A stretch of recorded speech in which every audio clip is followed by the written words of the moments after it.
Hi viewers, welcome back to my new blog.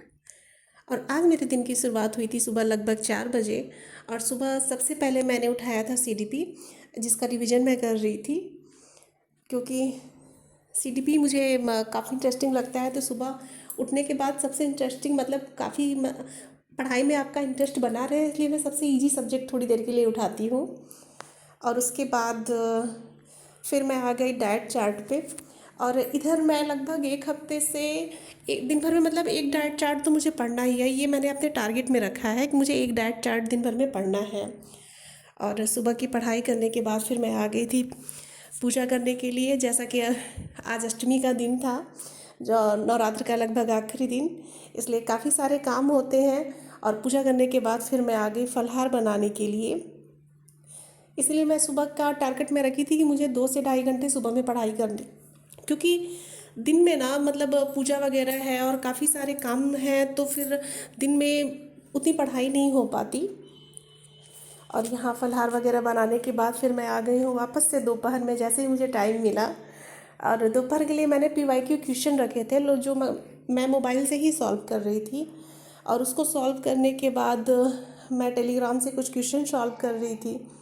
और उसके बाद यहाँ मैं जो भी क्वेश्चंस मेरे गलत हो जाते हैं ना, तो मैं उसको कोशिश करती हूँ लिखने की, मतलब नोट्स तैयार करते रहने की। और इससे ये बेनिफिट रहता है कि आपका एक शॉर्ट्स नोट भी तैयार होते जाता है। तो ये कॉपी मेरे लगभग वन लाइनर क्वेश्चंस की ही है। जो भी क्वेश्चंस मेरे पीवाईक्यू में या फिर मॉडल पेपर में जो भी मेरे गलत हो जाते हैं, तो इसको मैं इसमें नोट्स कर लेती हूँ। और यहाँ वापस से आ गई हूँ मैं शाम का फिर फलहार बनाने के लिए, क्योंकि व्रत है तो फिर कुछ ना कुछ, और सभी का व्रत था तो बनाना ही था। और मेरा बेटा काफ़ी परेशान कर रहा था, तो इसलिए मैं उसको इस टाइम ली हुई थी। शाम के टाइम वो काफ़ी ज़्यादा परेशान करने लगता है, क्योंकि छोटे बच्चों के मूड का ना कोई भरोसा नहीं रहता है। लेकिन अगर आपको पढ़ाई करनी है या फिर कोई काम करना है, तो फिर सब कुछ करके भी टाइम तो निकालना ही पड़ेगा। क्योंकि हालात के डर से ना हम अपना कोई भी काम छोड़ नहीं सकते हैं कि नहीं, इसको हालात हमारे अभी ख़राब हैं, इसको छोड़ देते हैं या फिर कुछ टाइम के लिए टाल देते हैं। क्योंकि कभी अच्छा टाइम आएगा तो फिर तब भी आपके पास समय नहीं रहेगा, कुछ ना कुछ ऐसी प्रॉब्लम्स रहेगी कि समय नहीं मिल पाएगा। और कभी कभी तो हमें पता ही नहीं चलता कि हमारा अच्छा टाइम आया कब और चला कब गया। और यहाँ वापस से अपने बेटे को सुलाने के बाद फिर मैं पढ़ने के लिए बैठ जाऊँगी। और मेरा बेटा लगभग रात में 9 से 9:15 के बीच सो जाता है। ये उसका टाइमिंग है। कभी कभी ही ऐसा होता है कि कभी परेशान कर रहा है तो 10 बजे सोया। और यहाँ मैं रिवीजन कर रही हूँ। और अगर आप एक एस्पिरेंट्स हैं तो आपके दिमाग में आपका टाइम टेबल चलता रहना चाहिए कि अभी ये काम करना है। और जैसे ही टाइम मिले, तो हमें कब टाइम मिलेगा ये तो सिर्फ आप ही बता सकती हैं। क्योंकि काम हमारा है तो हम किसी दूसरे के टाइम टेबल के हिसाब से नहीं चल सकते। सबके घर का रूटीन और काम अलग होते हैं। तो इसलिए मतलब अब मैं ये कोशिश करती हूँ कि जैसे ही मुझे समय मिले मैं पढ़ने के लिए बैठ जाऊँ, चाहे वो 1 घंटे का हो, 2 घंटे का हो।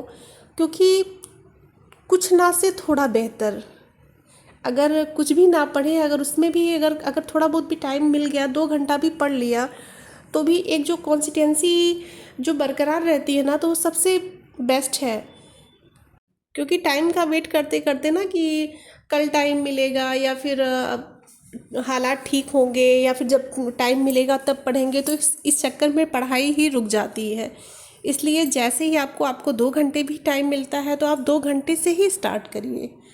और अगर आप कोई चीज़ स्टार्ट कर देते हैं ना, तो फिर उसके लिए अपने आप टाइम निकलना शुरू हो जाता है। क्योंकि आपके दिमाग में वो चीज़ें चलती रहती है कि उसके लिए टाइम कैसे निकालना है।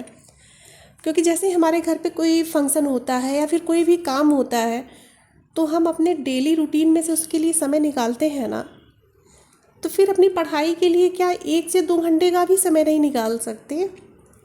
हाँ, कुछ चीज़ों में तो समय काटना ही होगा। जैसे भाई हम कहीं बात कर रहे हैं तो आप काम करते हुए ही बात करिए, या कुछ दिनों के लिए कम से कम ही बात करिए ना। क्योंकि अगर आपने पढ़ना स्टार्ट किया है या आप फिर कोई काम सोचा है तो कुछ सोच के ही सोचा होगा।